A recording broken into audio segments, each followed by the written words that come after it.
நீங்க தமிழர் அப்படிங்கிறதுனால, பிரைம் மினிஸ்டர் உங்ககிட்ட தமிழ பத்தி, இல்ல தமிழ்நாட்ட பத்தி ஏதாவது பேசியிருக்காரா? டிஸ்கஸ் பண்ணியிருக்காரா? தமிழ் மேலேயும், தமிழ்நாட்டு மேலேயும் பிரதமர் அவர்களுக்கு ஒரு மிகப்பெரிய அபிப்பிராயம் இருக்குது. நான் முதல் காசி தமிழ் சங்கமம் பத்தி ஒரு உரையாடல் நடக்கும் பொழுது, அவங்களே மென்ஷன் பண்ணாங்க. தென்காசி இத பத்தி.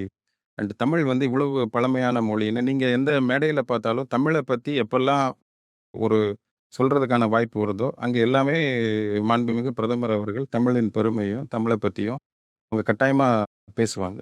காசி தமிழ் சங்கமத்தில கூட தமிழ் பாரம்பரியமான பல விஷயங்கள இங்க கொண்டு வந்து, இங்க காசியில ஏற்கனவே இருக்கக்கூடிய தமிழ் கலாச்சாரத்தோட தொடர்புடைய பல விஷயங்கள வெளியில கொண்டு வந்து, அது இப்போ நாடு முழுக்கவே காசி தமிழ் சங்கமம்ன்ற ஒரு டெம்ப்ளேட் உருவானதுக்கப்புறம், சௌராஷ்டிரா தமிழ் சங்கமம் நடந்தது, உத்தராகண்ட்ல நடந்தது.